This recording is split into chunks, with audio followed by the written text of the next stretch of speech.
Welcome back everyone into this lecture series on pricing strategy. In this video, we'll be talking about value creation, and value communication. Now, if you're new to this channel, consider subscribing and clicking on that notification bell. You may also visit our YouTube channel and click on playlist, and there's a lot of playlists in there that you can choose and watch. There's a lot of videos that are uploaded in our channel, and you may choose whichever you want to watch. Now, value.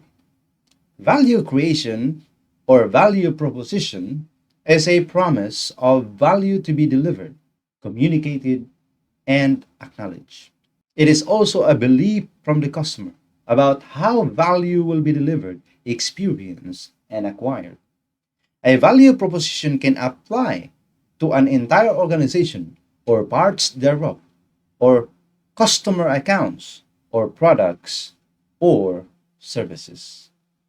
Now, value is something that is on the perspective of our customers that we actually generate and create in order that our customers will look at our product as something of value. Now, in order to create this value, we need to have a value proposition, and that is a promise that a particular product will produce as promised. All right. Now, that is value creation. Now, how do you create value?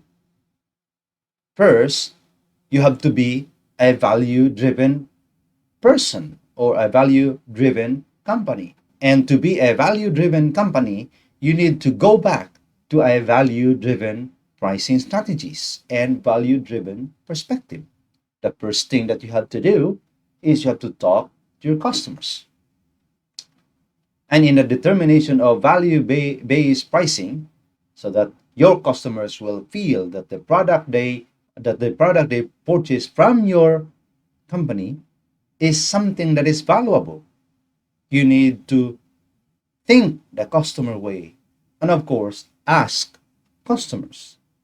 Value based pricing requires that instead of creating products first, you have to start you have to start with the customer's perception. You have to gather information about the needs, the wants, demands, desires, hobbies, lifestyles, and online activities, etc. Although in the modern time there are a lot of laws that restricts gathering this information out of privacy issues, but whenever the customer allows this particular information be taken from them, then well and good, so that you will be able to predict what are the products that your customers needs. And so you have to talk to your customers and learn what are their demands, needs, and all sorts of things that is necessary in the development of a product specifically designed for that particular market segment. Now, next one is you have to determine the value based price, the maximum willingness to pay. Define alternatives of the product that customers may choose. You have to determine what are the alternatives of products available in a specific market segment. Evaluate the need for such product features and benefits sought. You have to evaluate why do customers need these particular features. Out of those information that you have gathered, you have to now set the price. Now, when setting the price, you have to terminate the project when there is no profit margin seen based on the maximum willingness and the difficulty of producing that particular product that will pump the prices up.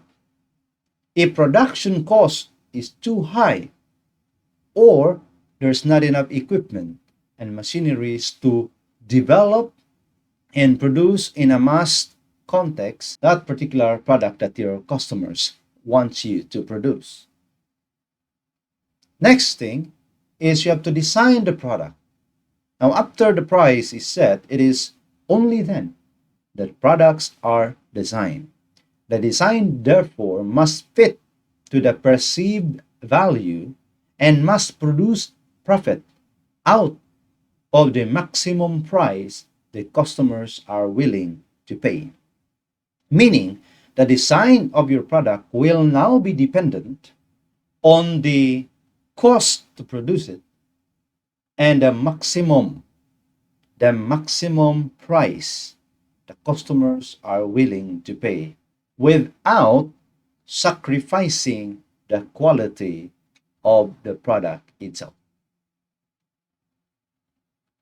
The next thing is, of course, you have to test and review the pricing strategy. You have to test your pricing strategy. You have to implement your pricing plans and evaluate the result.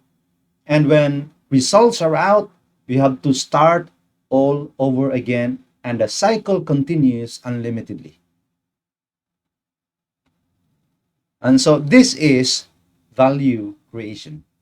The cost-based pricing starts from the product, calculates the cost, sets the price, and then only by that time that you will generate value and convince the customer that your price for the product is right. And so your customers will, of course, probably respond either negative or the positive way. But on the value-based pricing, it has to start from the customers, because at the end of the day, it is the customers that will purchase or avail of the products that you are offering into the market. And then by getting the customer's perspective, you now create the value of which the customers will perceive when the product is out. And based on that value, you set the price, because remember, it should be the value that is equated with price, not cost. It should be the value. And then after setting the price, you now have to calculate how much would it cost for that particular product to produce. If it exceeds the value in the perspective of the customers, then you have to terminate that particular project. Don't produce that product, because that is not a financially sound project. And so when the cost is lower than the price, you have to ask yourself whether or not you are willing to incur that level of expenses before getting the profit margin. And if the answer is yes, you now have to produce a prototype of the product, and there you go, the product development process. After creating the product, you now have to communicate value to the customers. You have already researched, gathered information about the demands, the needs of your customers. You have set the price based on the customer's perspective on the value of a particular product when it's out. And then you now have to communicate to them the product that you desired to be a valuable thing is already out. And so it means that you have to educate your customers. You have to communicate the product's value. So the first thing that you have to do is identify what value means to each of your stakeholders. How do they perceive value? And so you have to capitalize on that particular idea.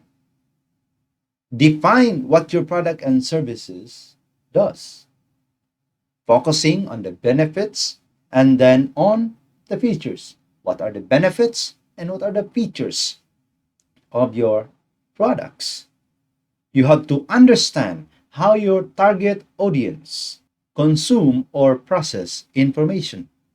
Will they read newspapers? Majority of them read newspapers, or probably majority of them read electronic newspapers, or probably simply watching videos on YouTube or scrolling on Facebook.